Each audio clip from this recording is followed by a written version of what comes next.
పిహెచ్పిలో constants ఎలా ఉంటాయో ఈ సెషన్లో చూద్దాం. మరి కాన్స్టెంట్స్ అనేటివి ఆల్మోస్ట్ వేరియబుల్స్ లాగానే ఉంటాయి.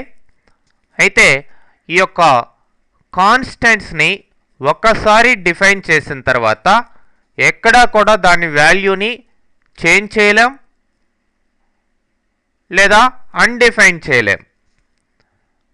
మరి అది స్థిరంగా ఉంటుందన్నమాట. మరి ఈ యొక్క కాన్స్టెంట్ అనేది ఒక నేమ్డ్ ఐడెంటిఫైయర్, దానికి ఒక వాల్యూ మనం అసైన్ చేయడం జరుగుతుంది.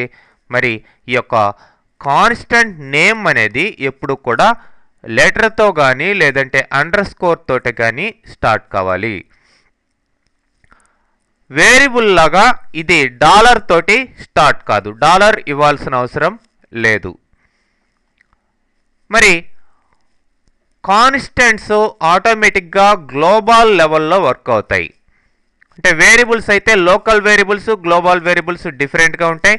బట్ కాన్స్టెంట్స్ ఆటోమేటిక్గా టోటల్ ఎంటైర్ స్క్రిప్ట్లో వర్క్ అవుతాయి, యాక్సెస్ అవుతాయి. మరి కాన్స్టెంట్స్ని డిఫైన్ చేయాలి అంటే డిఫైన్ అనే ఫంక్షన్ ద్వారా చేయడం జరుగుతుంది. ఈ డిఫైన్ అనే ఫంక్షన్ 3 పారామీటర్స్ని కలిగి ఉంటుంది. First parameter name of the constant, constant యొక్క పేరు ఫస్ట్ పారామీటర్గా ఉంటుంది. రెండవ పారామీటర్ చూసినట్లయితే మీకు వాల్యూ ఆఫ్ ద కాన్స్టెంట్ ఉంటుందండి. మూడో పారామీటర్ చూసినట్లయితే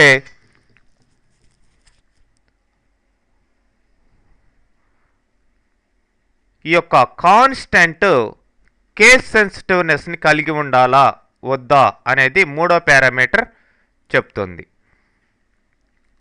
మరి బై డిఫాల్ట్ థర్డ్ పారామీటర్ అనేది ఫాల్స్గా ఉంటుంది. ఇది ఆప్షనల్ పారామీటర్ కూడా. మరి ట్రూ అని ఇస్తే ఆ యొక్క కాన్స్టెంట్ కేస్ సెన్సిటివ్నెస్ని కలిగి ఉండదు అని అర్థం. ఫాల్స్ అంటే ఖచ్చితంగా కాన్స్టెంట్కి కేస్ సెన్సిటివ్నెస్ని కలిగి ఉంటుంది అని అర్థం. మరి మనం ఎగ్జాంపుల్లో చూసినట్లయితే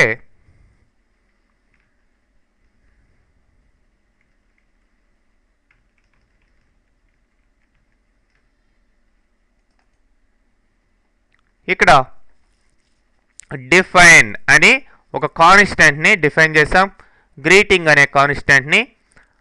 మరి దీనికి వాల్యూ వెల్కమ్ టు edusoft4u.com అనేది వాల్యూ. సో ఆ యొక్క గ్రీటింగ్ కాన్స్టెంట్ని మనం ప్రింట్ చేస్తున్నాం, దాని యొక్క వాల్యూని. ఓకే, మరి దాని రిజల్ట్ ఈ విధంగా ఉంటుందండి. ఇదే మనం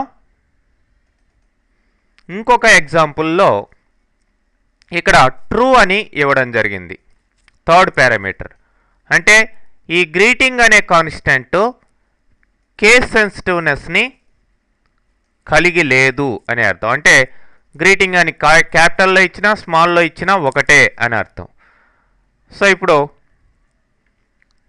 దీన్ని ఎగ్జిక్యూట్ చేసినట్లయితే మనకి సేమ్ రిజల్ట్ వస్తుంది.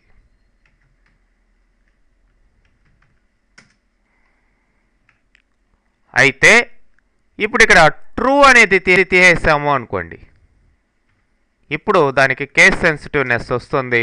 కాబట్టి మనం ఇక్కడ క్యాపిటల్లో ఇచ్చాం డిఫైన్ చేసినప్పుడు, ఇక్కడేమో స్మాల్లో ఉంది కాబట్టి అది ఎర్రర్ వస్తుంది.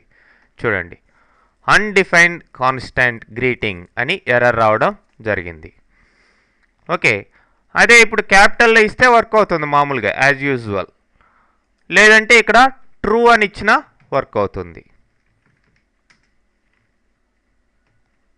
చూడండి, ఈ విధంగా మనం కాన్స్టెంట్స్ని పిహెచ్పిలో వర్క్ చేయించుకోవచ్చు.